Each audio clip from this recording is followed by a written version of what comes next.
Era uma vez o dia que todo dia era bom, delicioso gosto e o bom gosto das nuvens serem feitas de algodão. Dava pra ser herói no mesmo dia em que escolhia ser vilão. E acabava tudo em lanche, um banho quente e talvez um arranhão. Pra Lurdinha, meu amor, seja bem-vinda, Dani Luz.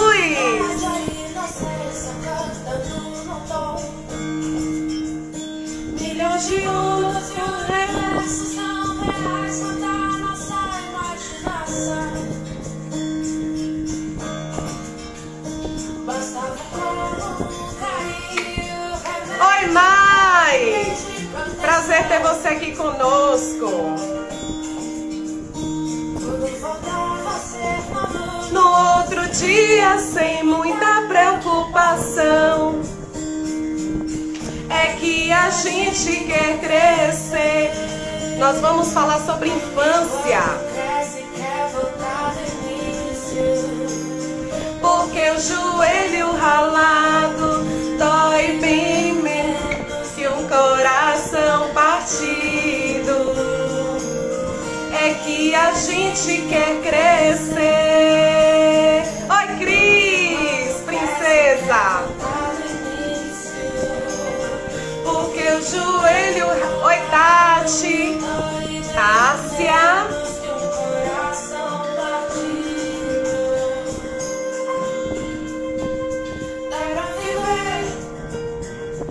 Mesmo depois de dia que o mundo ficou mal.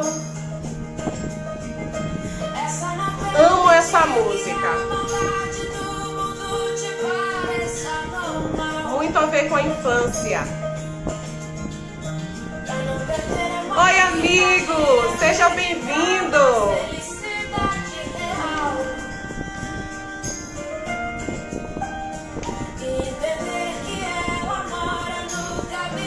E não no final.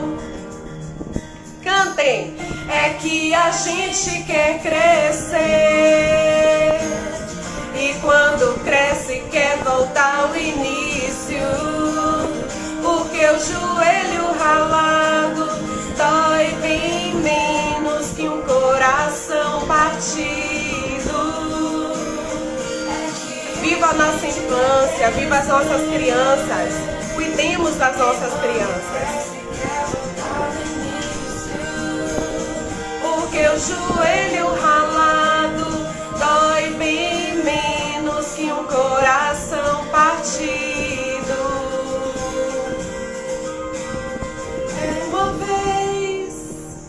Era uma vez. Quantos de nós sentimos saudade da infância ou não, dependendo de como ela foi vivida?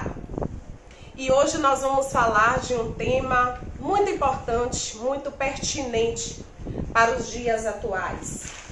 Nós vamos falar dos efeitos, o efeito da pandemia na primeira infância. E para falar desse tema, para dialogar conosco, eu convidei uma pessoa especial. Manuel Calazans, ele tem uma história na minha vida. Mas eu quero dizer que Educa Girassol, tudo a ver comigo. Sejam bem-vindos, essa é a comunidade de girassóis. E isso, nós sempre viramos uns para os outros para poder dividir a nossa luz, dividir o nosso brilho, para ajudar e para contribuir. Por isso eu coloquei esse nome, Comunidade de Girassóis. Porque os girassóis têm uma história linda. Quando não tem a luz do sol, ele normalmente procura a luz do sol. Mas quando não encontra, os girassóis se viram uns para os outros para buscar força, para buscar luz. E é assim que eu acredito que nós devamos ser. Então, como eu estava dizendo, o Manuel Calazans, eu vou chamá-lo daqui a pouquinho porque eu quero falar isso olhando para ele. É uma pessoa especial na minha vida, de ser um profissional de excelência, um educador. Manuel Calazans, ele tem um currículo vasto. Oi, Mel! Tudo bom, Gil? Tudo bem? Que prazer enorme ter você aqui conosco. Prazer. Eu estava aqui falando mal de você. Duvido. Dizendo que você tem, eu não sei nem se você sabe disso, né? Mas você tem uma marca na minha vida profissional. Eu lembro que eu estava na gestão da escola Sociedade Fraternal e fui convidada pela secretaria para assumir a coordenação regional, na época era a coordenadora regional, em Pirajá. E aí fui conversar com você e com a professora Ivone, você lembra? Lembro. Fui conversar com vocês para ouvir a opinião de vocês, para ouvir o que vocês pensavam a respeito da minha saída da gestão para a coordenação regional. E vocês me deram um maior apoio naquele momento que eu estava tão em dúvida de tomar essa decisão, de sair da gestão e ir para a coordenação regional. E você me disse assim, olha, Gil, você vai ter perdas salariais, mas você vai ganhar de outras formas. Você vai dar visibilidade ao seu trabalho, você vai mostrar quem você é enquanto profissional, você vai ter acesso a outros meios, e isso pode ser muito bom para você. Então, a decisão é sua. E aí jogou a batata na minha mão. Eu lembro muito bem, assim, do seu apoio da professora Ivone, e eu sou muito grata, porque aprendo todos os dias com esses profissionais que nos cercam, né? E esse espaço aqui de fazer lives, as pessoas ficaram, Gil, agora só quer saber de fazer lives. Eu disse, gente, cada um tem que buscar a sua válvula de escape. Então, descobri que eu posso contribuir muito na vida das pessoas, trazendo temáticas. E hoje eu tenho o prazer de receber você aqui, que foi muito tímido em falar do seu currículo.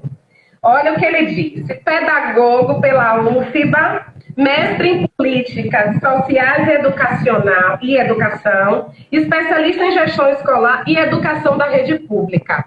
Mas você, Manuel, é muito mais do que isso. Que nada.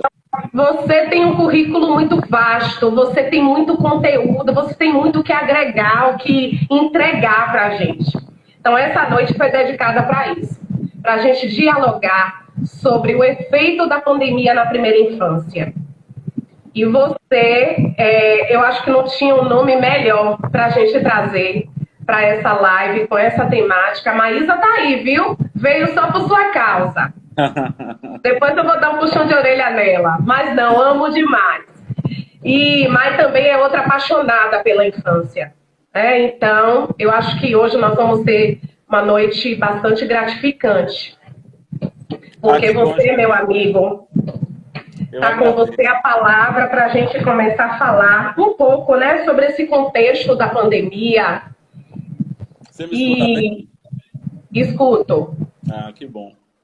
Eu agradeço, Gil, agradeço o seu convite. Tenho acompanhado que você tem feito um trabalho aí bem bacana ao longo de tantos anos já. São mais de 20 anos aí em educação, e eu acho que isso é que torna a gente capaz de dialogar e de falar da nossa experiência. Eu acho que a experiência da escola, a experiência de fazer parte de uma comunidade, de ter sido gestor de escola, de ser professor e ter vínculo, e receber os meninos na porta e conversar com a família, isso é que dá suporte para a gente fazer qualquer coisa aí pela frente. Eu me sinto orgulhoso de ter tido essa passagem aí pela sua vida, essa contribuição. Sei que não foi à toa que você fez uma carreira e tem feito uma carreira tão bonita na rede, né? Obrigada. E como educadora, como ativista cultural, social, eu acho que isso é bem bacana, né? E o tema em si, né? Você sabe que eu gosto muito de falar sobre infância, de falar Eu sei.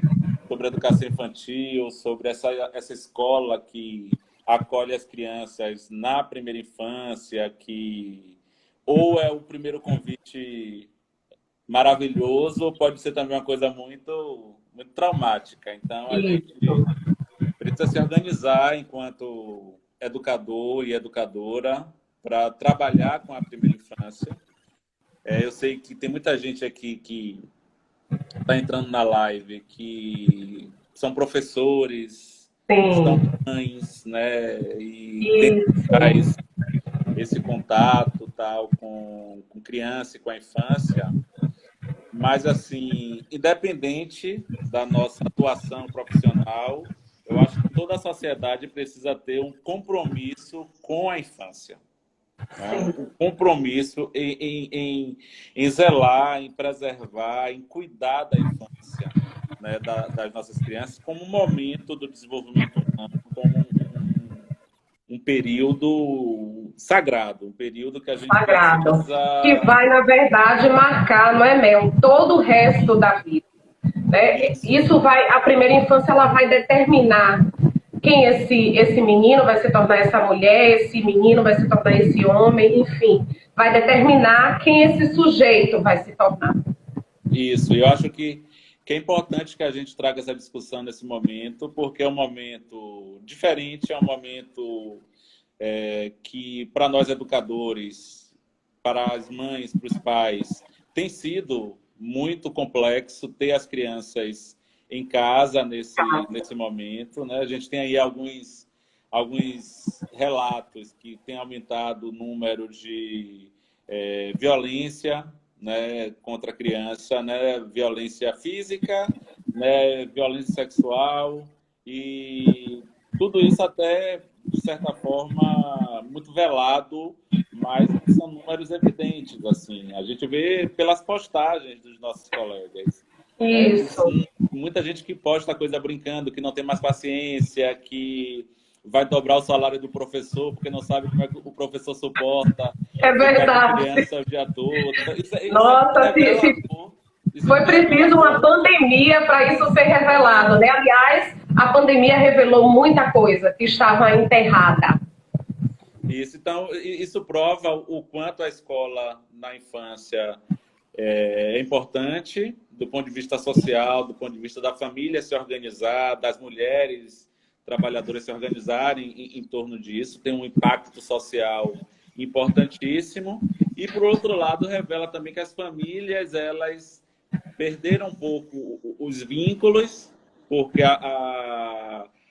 o ingresso, né, da mulher, cada vez mais, isso é perfeito no mercado de trabalho, revelou a necessidade de que as crianças estivessem cuidadas em instituições, em escolas. Então, a nossa mãe, a minha mãe, a sua mãe, né, elas foram mães do lar, né, na sua grande maioria. Né? Elas não tiveram a oportunidade que as mulheres têm hoje dessa emancipação, de ir para o mercado de trabalho, né?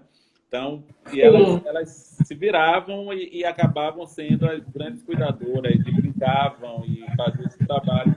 E hoje, talvez, a gente não tenha mais essa estrutura para fazer isso. Então, verdade. A forma, né, até como as pessoas moram hoje em lugares que são apertados, que são, né, os condomínios estão fechados, quem mora nas comunidades precisam também ter muito cuidado, então não tem espaço para brincar, não tem para onde ir. Então, tudo isso é muito complexo. Então, exige uma atenção nossa em relação ao que fazer com essas crianças nesse período que elas estão em casa, né? Então, tudo isso faz esse debate e permite que a gente converse francamente, né? Porque, como educador, a gente tem sido o tempo todo arguído sobre isso, né?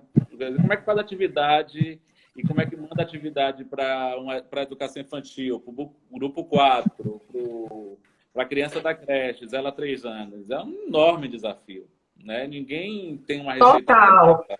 Total. a gente não discutia isso em lugar Não. né? Engraçado que discutir infância na própria universidade, na faculdade, foi uma coisa muito tardia, né?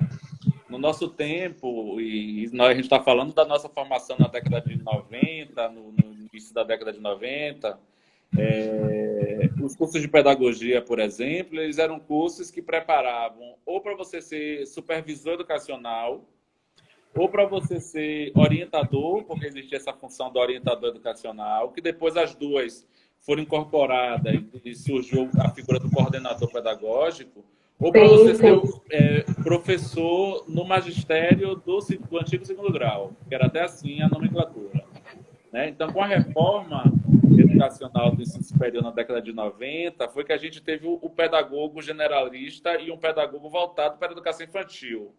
Sim, que foi feita essa divisão.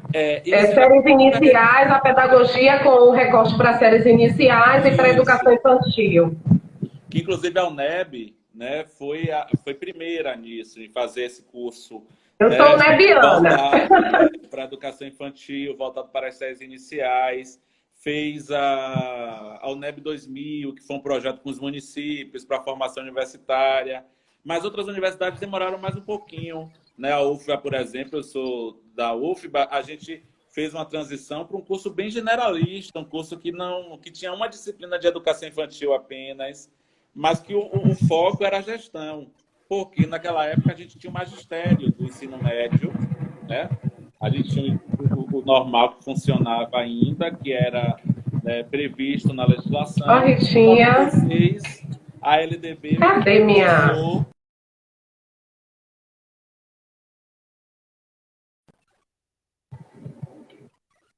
uma forma professor. Tava normal aí para você, Mel? Para mim cortou um pouco.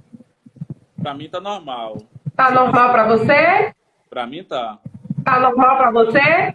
Tá, para mim tá normal. E para você? Tá normal? Oi, voltou. Tava lento. Não Mas sei se é a minha internet ou se é a sua. mas agora tá melhor? Agora sim. Então tá. Então, assim, a gente viu essa mudança na década de 90, quando os cursos eles passaram a ter essa preocupação, o curso de pedagogia principalmente, a ter essa preocupação com a educação infantil e as séries iniciais, até mais as séries iniciais do que a educação infantil. Então, a gente se discutia muito pouco isso na universidade. A gente queria saber da gestão. Era um período em que a luta era uma luta ainda para garantir o ensino fundamental para todo mundo. Foi a bandeira ainda da década de 80, 90. Ainda era garantir o fundamental, né? E essas questões relacionadas à infância, a escola de educação infantil, né, a creche e a pré-escola, elas ficaram em segundo plano. A gente tinha um período até que nas escolas, quando tinha que escolher os professores que iriam para a educação infantil, ainda tinha aquela conversa assim, não, vamos pegar fulana de tal, que ela não é muito boa de conteúdo, então ela Isso, pode ir exatamente. para a educação infantil, né? Não, ela é bem bacana, ela gosta muito de criança, então ela vai para a educação infantil, como se não tivesse ciência por trás disso. Como se não precisasse dar uma devida importância, né, ao ensino na educação infantil. Fosse algo irrelevante. Tem um professor que tivesse uma formação, que tivesse uma inclinação, desejo de estar na educação infantil. Então, funcionava meio que, coloca aquele professor que sobrou na educação infantil.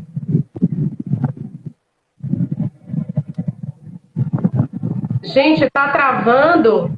É o de Manuel, é o meu. Congelou, não foi? Voltou, Mel? Escuta. Você tá com fone? Você tem fone aí? Não, eu tô falando normal. Pronto, beleza. Mas eu tô escutando perfeitamente agora. Joia. Então, assim, sim, nós estávamos falando do professor que assumia as turmas de educação infantil. Isso. Então, ele era bem assim, a gente escolhia com um olhar preconceituoso já, né? E isso tem mudado, isso tem sido diferente. Eu espero que cada vez mais a gente pense nessa escola, uma escola bem preparada para acolher. E aí a gente tinha outras coisas por trás disso, né? A gente tem questões relacionadas à própria falta de vagas e a gente dizia que era porque a família não queria colocar, né? A gente tinha a ideia de que é muito pequenininho, é desprotegido, eu não vou, né? Então, a gente tinha todas essas desculpas. Essa é a ideia, umas ideias equivocadas, né? Isso, para pensar na escola de educação infantil e pensar nessa infância dentro da escola, na perspectiva da escola, né? E aí a gente vê que algumas pessoas começam a dizer assim, hoje mudou, mas ainda precisa melhorar, né? Muito, muito. A gente ainda vê acontecer isso nas escolas. Quando tem a reunião pedagógica para dividir as turmas, aquele professor que às vezes nem se identifica com a educação infantil, não tem uma chamada para a educação infantil, é colocado lá, em algumas situações. E a gente percebe que muitas vezes as escolas têm ainda o receio de colocar quem deve ser colocado no seu devido lugar. Para que a gente tenha uma base na infância, na educação infantil, que dê respaldo às nossas crianças a chegarem até o Fundamental 1. E eu não estou falando de conteúdo, eu estou falando de vivência, de garantir os direitos da infância. De brincar, de aprender, de ter a oportunidade de ser protagonista da sua aprendizagem. E a gente vê que as discussões ainda são extremamente necessárias. E quando se a gente sabe que essas discussões ainda precisam ser fortalecidas, imagine agora, em tempo de pandemia, né? Tudo ganha um volume muito grande. A gente tem discussões aí acontecendo a nível de Brasil. Temos documentos sendo elaborados por estudiosos, por pesquisadores, os municípios, os estados, todos preocupados com essa volta da infância, com esse olhar cuidadoso que a gente precisa ter em relação à infância nesse momento e no pós-pandemia, no retorno às aulas. E aí tem bem essa questão hoje em debate, que é a questão das atividades, o que pode ser feito, né? Sim. Eu particularmente acho que pré-infantil não seria necessariamente atividades, mas seria um diálogo com a família e com as crianças, com os estudantes, com as crianças, eu não chamar de estudante. Mas, assim, eu acho que era manter vínculo. É muito mais importante do que... Perfeito. A manutenção do vínculo. Isso. Eu acho que o foco na educação infantil é você continuar mantendo aceso o vínculo com a criança, né? É você continuar mantendo diálogo, é você continuar dando orientação para que as famílias conduzam esse processo, Exato. Mexendo um pouquinho com as emoções e com os vínculos. É muito mais importante do que necessariamente a gente criar e gerar conteúdo para isso. Exatamente. Porque, perfeito. Né, a gente sabe que, conceitualmente, a educação infantil ela está amparada no educar, cuidar e brincar, né? E a gente sofre também por uma tentativa de puxar muito para a primeira infância e para a escola, né, 0 a 5 anos, questões relacionadas à alfabetização. Sim. Letramento. A aprendizagem desses conteúdos. Isso, a gente tem essa... Eu lembro perfeitamente quando a criança com 6 anos foi para... essas crianças foram para o fundamental, essa transição do ensino fundamental de 8 para 9 anos, que foi um sofrimento. A gente tentar convencer a família, a data de corte, porque meu filho não vai logo para o primeiro ano, onde é que ele vai? E a turma de alfabetização, que existe o Alfa, né? A turma de alfabetização. Ela fica onde? Né? Para onde é que ela vai? Meu filho vai chegar sem ler. e eu estou preocupado com isso, ou ele vai perder 6 meses. Era uma contabilidade. Uma guerra. Pra gente... Eram duas guerras a serem travadas. Primeiro, começando, né, que as discussões na academia, depois a implementação para as famílias e para os próprios educadores. Isso. Porque nós também tivemos e ainda temos aí um resquício dessa dificuldade de entender o que é primordial, o que é fundamental na infância. E se falar em infância nessa pandemia, então, tudo tem um tom dobrado, tudo tem um objetivo que é extremamente relevante, porque você hoje não tem mais o papel enquanto educador de fazer as orientações pedagógicas do brincar, mas também do vínculo, do afeto, do respeito, esse momento que a família não estava esperando e que a escola também não estava preparada para fazer essa interlocução com a família à distância, para que essa infância ela seja garantida, ela seja respeitada, não é, Mel? E eu acho que essa questão de você garantir, por exemplo, um conjunto de brincadeiras que podem ser feitas em casa, um conjunto de resgate de músicas, né, do nosso próprio do cancioneiro brasileiro para a infância. Sim.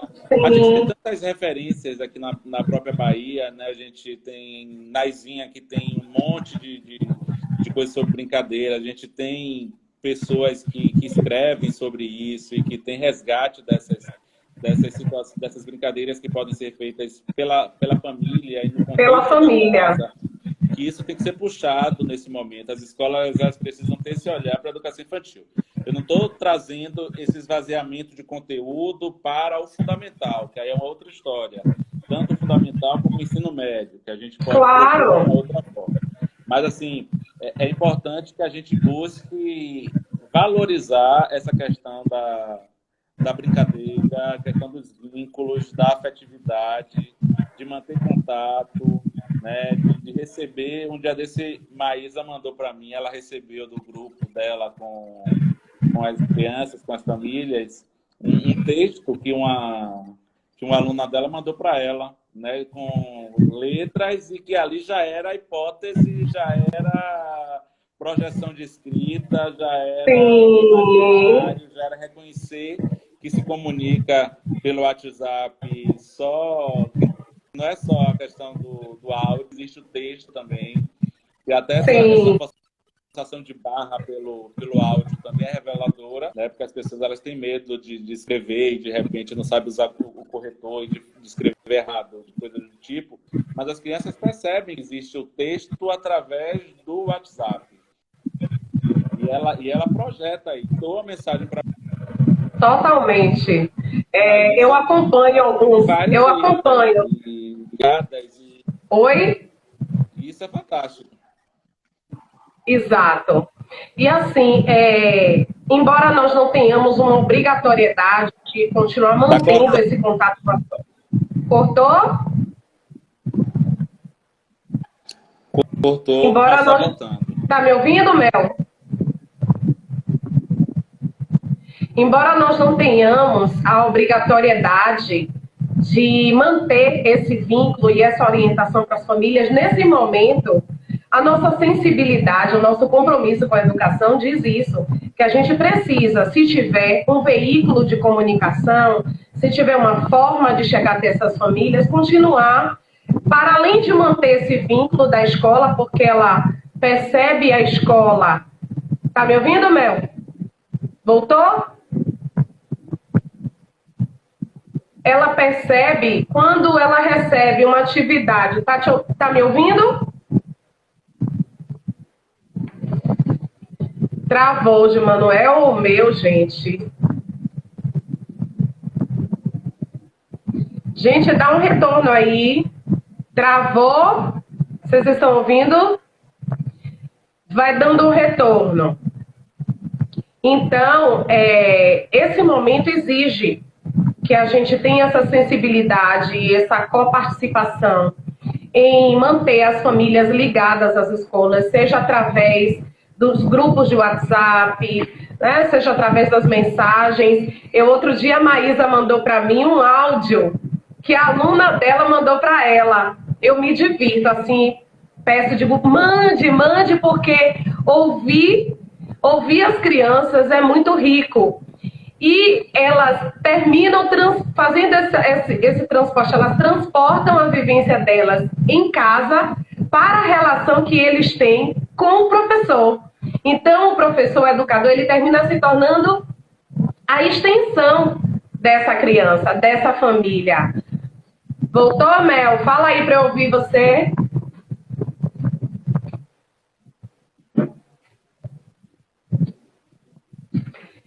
Então, não estou ouvindo. Ele colocou, não estou ouvindo. Você quer sair? Eu te chamo de novo? Deixa eu colocar. Voltou?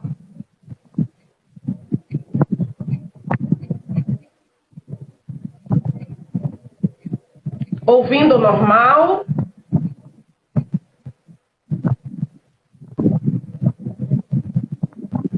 Voltou?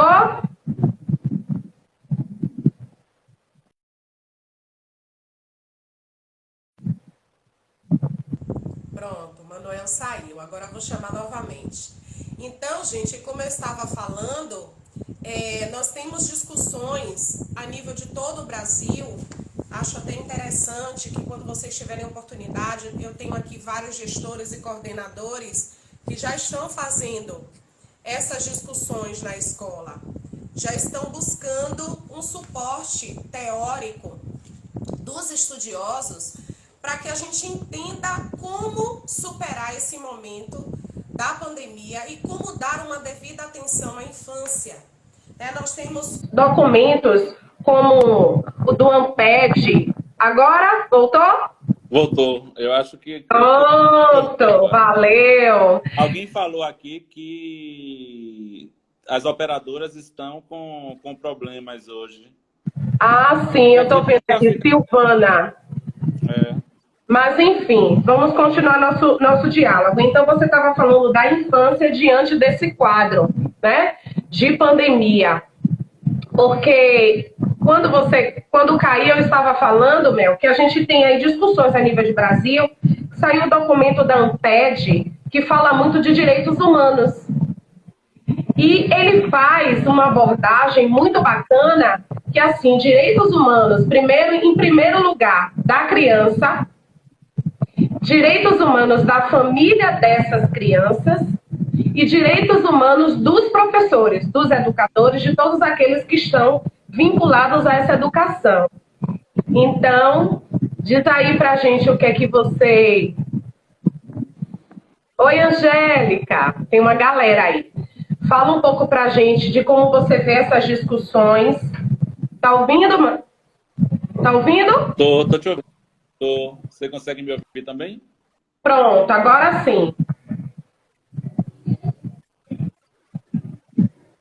Eu acho fantástico essa discussão voltada aos humanos, né? Voltada para o direito que a criança tem, porque isso puxa também para a dimensão social que a escola de educação infantil tem. Né?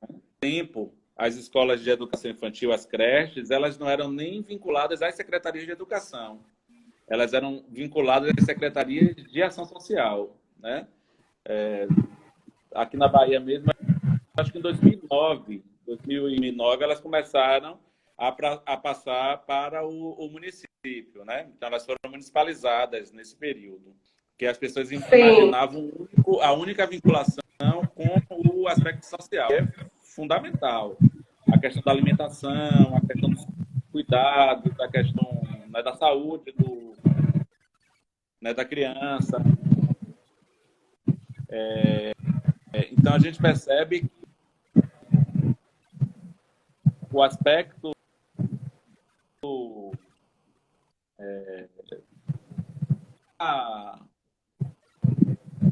social, da dimensão social, ela é muito grande na educação infantil. Quando a gente traz um documento do direito à escuta, né,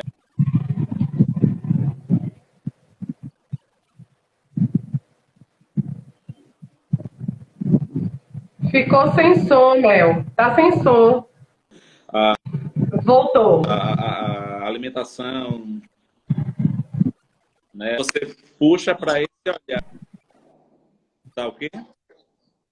E Consuelo está dizendo aqui que a municipalização foi 2007. 2007 entre 2007 e 2008. Né? Esse processo. Isso. Ela disse que o município de Salvador recebeu 66 creches, hoje sem mês. Na época, o município recebeu 66 creches e hoje sem mês. Isso, elas eram creches.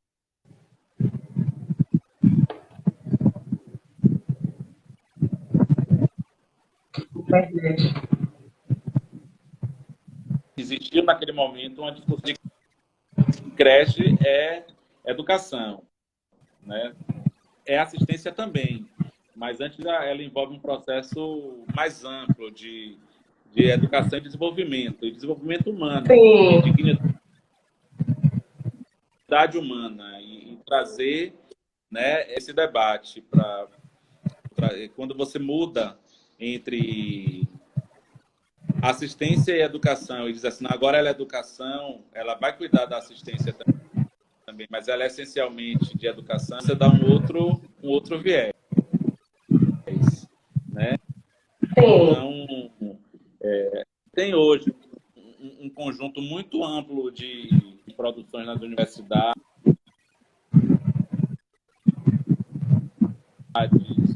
Sim.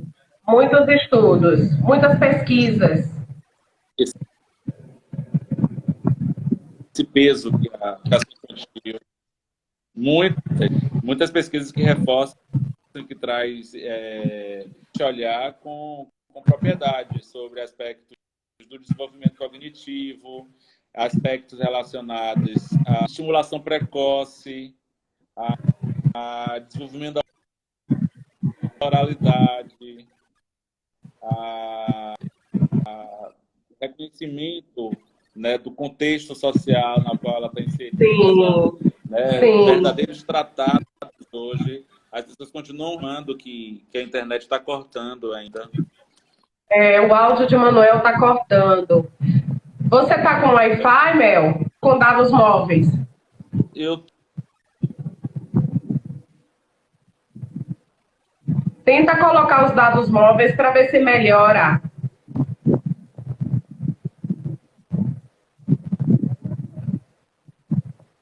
Maísa colocou aqui, as diretrizes em 2010 colaboraram muito para ampliar esse pensamento. Perfeito. E aí, então, a gente percebe que... Agora melhorou? A gente percebe... Fala aí para ouvir, Mel. Eu estou te ouvindo bem. Tá. Não está cortando. Pronto, continue seu pensamento.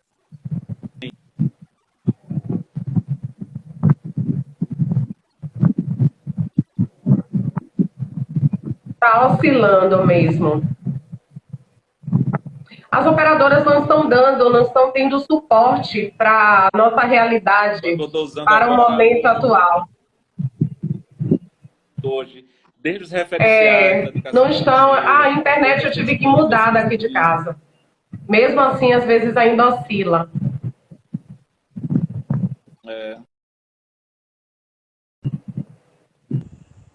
Caiu. Então, gente, enquanto eu chamo o Manuel aqui, nós vamos falando assim que é extremamente importante que essas discussões elas estejam sendo realizadas na medida do possível, com os professores, as leituras, os vídeos. Tem muita coisa. Tem muitas produções, muitos vídeos no YouTube.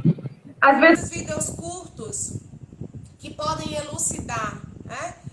Trazer uma luz para que a gente compreenda esse momento, para que a gente acalme o nosso coração em relação a todas as demandas que surgirão com essa pandemia. Cris colocou aqui, a educação infantil é um alicerce e é primordial para a aprendizagem. Ela socializa, desenvolve habilidades, melhora o desempenho escolar no futuro. promove o lúdico, o ético, a cidadania e os laços. Eu tô chamando ele aqui, gente. A internet dele tá oscilando. Perfeito, Cris. Quando eu faço reuniões com os meus professores de educação infantil e coordenadores pedagógicos, eu costumo dizer assim, estão presentes aqui a nata da educação. Por que a nata? Porque são educadores que fazem essa base, que preparam e... Talvez. Agora vai? Tomara. Tô passando vergonha na sua live. Não, fique tranquilo. A gente quer te ouvir. Eu fico só incomodada porque a gente termina perdendo de ouvir você. Mas continue. Então, eu estava falando justamente sobre isso, sobre os referenciais. Sim, sobre essa evolução. E aí você tem acompanhado, né, esses documentos, todas essas discussões a nível de Brasil, e isso termina causando na gente uma ansiedade. Embora seja para ajudar, para elucidar, para trazer ideias de como esse retorno deve ser, orientações, mesmo assim cria uma ansiedade. Porque nós temos algumas dificuldades aí nesse processo. Principalmente quando se diz em garantir estes direitos. A gente sabe que não é tão fácil assim, garantir esses direitos humanos em que as crianças, os professores, as famílias dessas crianças, nós não temos uma estrutura que garanta isso. Mas o importante é a gente saber que o caminho está traçado, as pistas estão aí, e a gente tem como, não é, Manuel? Claro. A gente tem uma base que está sendo discutida, um documento pronto, divulgado.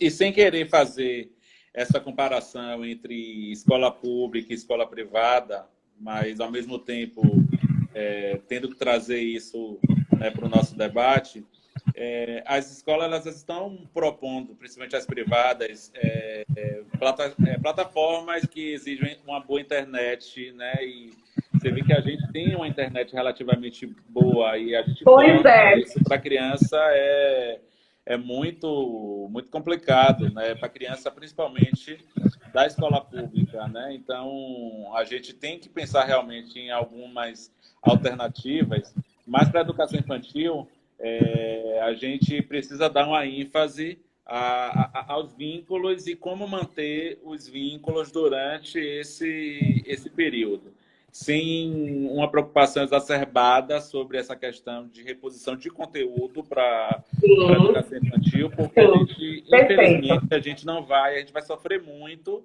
e a gente vai conseguir muito pouco, né? Eu acho que as alternativas, e aí entendo alternativas, não como você tirar a qualidade, mas como você pensar diferente, pensar fora da caixinha, né? Então, na educação infantil, isso vai ter que ter um peso muito maior.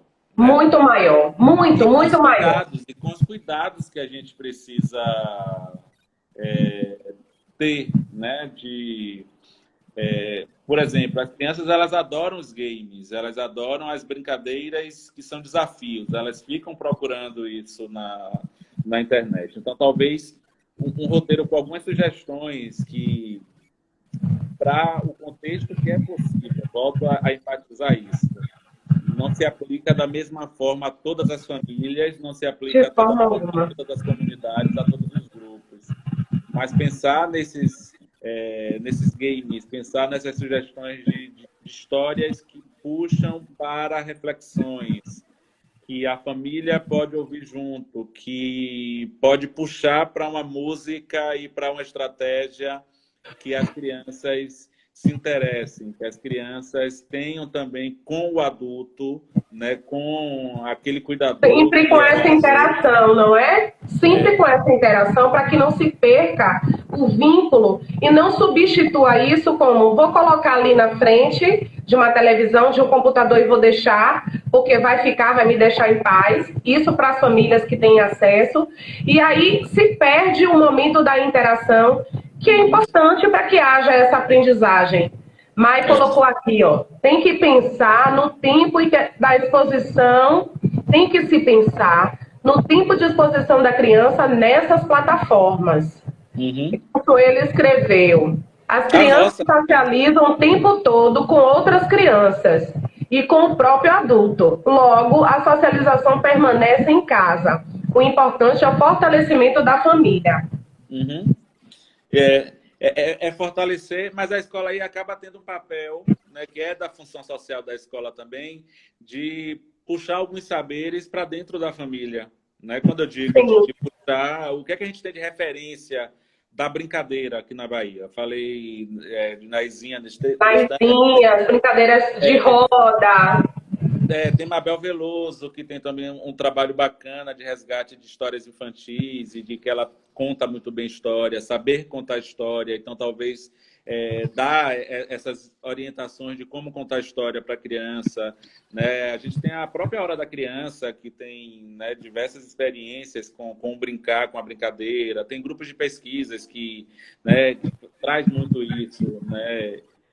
E sugestionar para que a família ela seja preparada também, de certa forma, sem o viés de achar também que é 100%, que é por decreto. Porque por decreto a gente não resolve. Porque, não, de forma alguma. Nem todo mundo está tendo o privilégio de fazer a quarentena. Nós estamos falando de famílias, de crianças, de famílias de trabalhadores que muitas vezes estão no trabalho sem conseguir fazer o trabalho mais home office. Estão fazendo trabalho de rua, estão indo para o trabalho mesmo. Sim. Então, e essas crianças, eu até me preocupo, Gil, porque a gente tem hoje um dado que as crianças hoje, elas são cuidadas pelos avós. As famílias, elas crescem muito internamente. Aquela história antiga que quem casa quer casa. A gente tem um modelo social hoje que as famílias elas crescem dentro das próprias dos conjuntos, dos complexos, com o avô, com a avó, com a tia. Exatamente. Então, um processo desse tem muito idoso que está tendo que ter contato e ficar com a criança em casa, que continua nesse mesmo contexto social. Né? A gente tem um modelo mais aí puxando um pouco para a classe média, puxando um pouco mais para um outro contexto social, das crianças que são filhas únicas, né? E com adulto, né? Que ela durante o dia todo, ela está na escola integral, ela fica até 17 horas e a mãe pega, que hoje ela está ou sozinha com a mãe, ou sozinha com outro adulto, e todo mundo com muito medo, porque as pessoas estão bem amedrontadas. Né? Então, assim, elas não estão saindo para brincar, elas não estão saindo para fazer todos aqueles cursos. Não. E a realidade das nossas escolas públicas é uma realidade bem cruel, né? Onde, às vezes, um cômodo é a sala, é o quarto. A gente ainda tem crianças que moram nessas condições, sim. Não vamos ter o ledo engano de que essa realidade está muito diferente. Não está.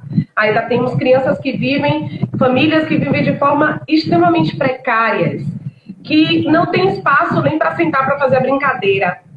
Eu estava observando, as nossas escolas estão enviando sempre um vídeo, uma orientação para casa. E às vezes os pais que têm possibilidade, eles mandam de volta a filmagem, uma gravação.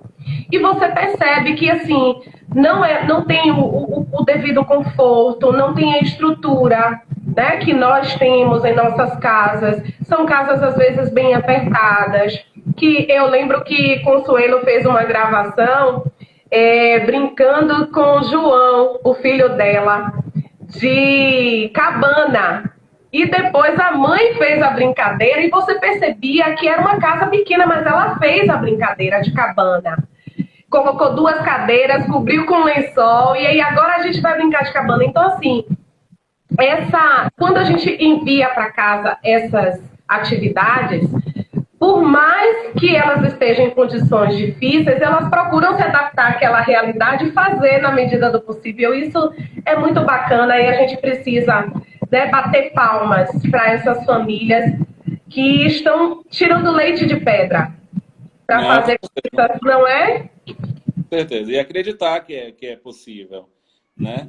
acreditar que a gente, dando a devida orientação e com bom senso, sem nenhum exagero, a gente consegue, né? A gente tem um contexto que é bem diferente, né, de um lugar, até em Salvador, às vezes, de um bairro para o outro, você sente uma enorme diferença nos costumes, na forma como a criança brinca, na forma como a criança vai para a escola, né?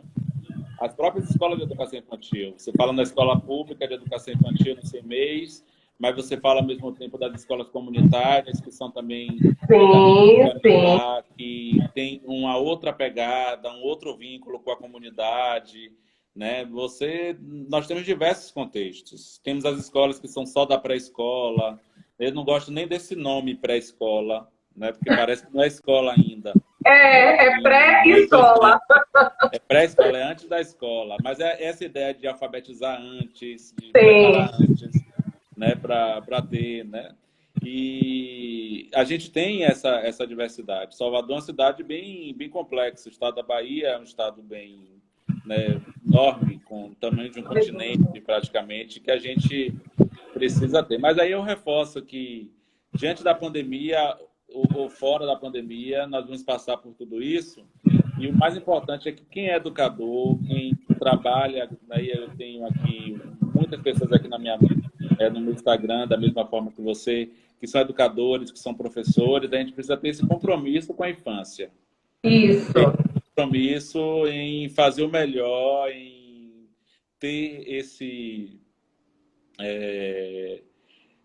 olhar cuidadoso, né? Esse zelo, porque se a gente não tiver o zelo, talvez as nossas políticas públicas de educação, elas ainda estão com foco muito nos maiores, nas crianças maiores, né?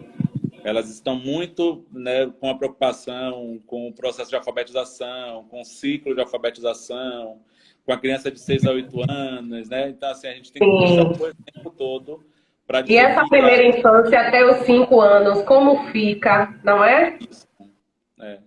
E cuidar disso para que isso seja cada vez mais vivo na nossa realidade. E puxar um pouquinho também para essa ideia dessa infância que precisa ter um olhar multidisciplinar, né? A escola preparada, a família preparada, o posto de saúde preparado, todo mundo preparado para acolher essa infância. E lembrando, de uma coisa que eu digo sempre, que não é meu, é claro, está na literatura, mas que é bom reforçar, é que a criança, ela não é o adulto em miniatura. Sim. A gente tem feito muito perfeito. Isso com as nossas crianças. É determinante mesmo. Que ela é a criança, que a criança é o adulto em miniatura. Então a gente tem uma menina, e aí eu brinco muito com isso. Assim, a gente critica muito a criança que já está pequenininha, já está lá dançando pagode, a gente fica sexualizando que ela já está isso, que ela já está aquilo. Pelo outro lado, você vê também a menina, né, ou o menino, né, que você sente que já está com aquela conversa de quem é o namorado de quem, disso e daquilo outro, né, e a roupinha que já aparece. Roupa. Então a gente tem que ter esse cuidado que nós, né, precisamos ter nas orientações das nossas famílias, na nossa prática mesmo em casa com as crianças, de não estarmos transferindo essa fase adulta para a infância. Cada uma deve ser respeitada, levando aí em consideração as suas peculiaridades. Muito importante isso que você trouxe. Olhar a criança como criança, né? Dentro da fase em que ela está, e não tentar antecipar as coisas. E pensar que, como criança, ela tem os seus desejos, ela tem o seu lugar de fala, ela percebe as coisas, né? Ela não é um ser, uma página em branco e que a gente vai escrevendo. Que não tem a sua opinião, que não pode dar a contribuição para a sua própria aprendizagem, ser protagonista, como a gente começou esse diálogo, né? Isso. E muitas vezes a gente acha que não, ela não tem capacidade de decisão. Quem disse? Pergunte para ela. Pergunte, ela vai te dizer. Ela já faz a leitura dela, ela já tem a opinião, elas nascem diferentes, elas nascem com tendências assim e temperamentos e são diferentes, elas não são iguais. A gente não precisa se infantilizar para ter comunicação com a criança. Né? Tem gente que quando vai falar com a criança muda a voz. Não precisa mudar a voz. E o diminutivo, e o diminutivo? Tudo é muito pequenininho, tudo é muito... Né? E a gente não precisa estar nesse lugar. A gente precisa fazer isso assim, por exemplo, quem conta a história sabe que em determinados momentos da história você pode se projetar, você pode fazer no diálogo a voz do lobo mau, a voz... Que é diferente. Qualquer pessoa você pode. Não necessariamente você tem que se infantilizar para falar com a criança, porque a criança percebe. A criança, ela é um ser pensante, ela é um ser que cria projetos, que cria o próprio imaginário, que já formula aí um monte de coisa, percebe as coisas. A gente acha que está fingindo para a criança está ali a mil, já sabendo de tudo, e a gente achando que está escondendo alguma coisa. Então, pois é. Branco, elas já estão, ó, bem lá na frente. Isso. Mel, antes que o nosso tempo acabe, nós estamos aqui aos 56 minutos e Instagram derruba a gente de qualquer forma. Mas eu queria que você falasse rapidamente sobre essa questão dos traumas. Como minimizar esses traumas na infância antes que a gente termine, né? Como que nós podemos reduzir esses traumas dessa pandemia, desse processo todo que estamos vivenciando com as nossas crianças em casa, à distância, as suas famílias? A gente teria que fazer, tipo, não sei se você lembra, mas quando o Brasil concorreu ao Oscar com Central do Brasil, a gente perdeu para um filme que ganhou como melhor filme estrangeiro, que foi A Vida é Bela, se não me engano. A Vida é Bela. E aí conta a história mesmo de um pai que, vivendo os horrores do nazismo... Sim, eu lembro! Ele faz um mundo paralelo e brinca com as crianças. Eu acho isso fantástico, porque... Assim, gente, perfeito! Elas estão sabendo de tudo que acontece. Sim, não dá pra gente ignorar. Não dá. Não dá para fazer de conta que não está acontecendo a pandemia e que ela vai trazer esses reflexos. Sendo bombardeadas. Eu tenho um sobrinho, José, que ele mora bem perto da casa de minha mãe, lá em Catu, mas ele vai pro portão, ele não entra. Minha mãe mesmo diz assim, ó, nem me preocupe, porque José, ele não entra. Ele sabe que não pode entrar por conta do coronavírus. Então, assim, a gente tem um desafio aí na frente, que é uma conta que vai chegar. A nossa geração não passou por uma pandemia na primeira infância. A gente não passou por nenhuma pandemia. Quando teve a primeira, assim, que a gente começou a se assustar, que foi a H1N1, né, que a gente começou a usar o álcool gel, a gente era adulta, a gente já estava aí na vida, trabalhando já.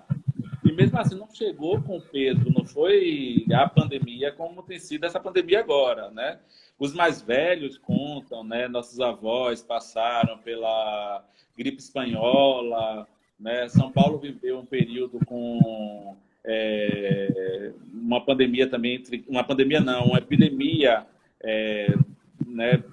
Mas muito pontual, não foi igual ao que a gente está vivendo agora. Então, assim, é uma pergunta difícil da gente tratar agora, Gil. Qual vai ser... A gente vai marcar uma outra live, viu? Para você vir. Como vai ser, mas a gente não tem nem essa ideia agora, né? De como é que vai ser esse processo de resgate. Agora, eu espero que o que a gente está propondo para as nossas crianças em casa agora, durante amenize o sofrimento.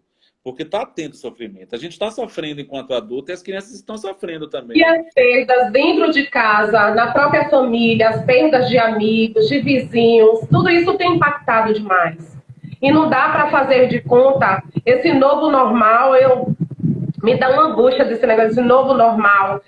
Tornar isso normal, vai cair, Mel! Beijo, obrigado, gente. Obrigada a você. Foi espetacular. Amei. Tem um monte de gente conhecida aqui que entrou. Tem uma galera que entrou para te ver, para nos ver. Beijo, muito obrigada. A gente vai marcar outra, tá? Deixou, ó, gostinho de quero mais. Vamos cuidar da nossa cabeça para poder a gente cuidar das nossas... Isso, galera.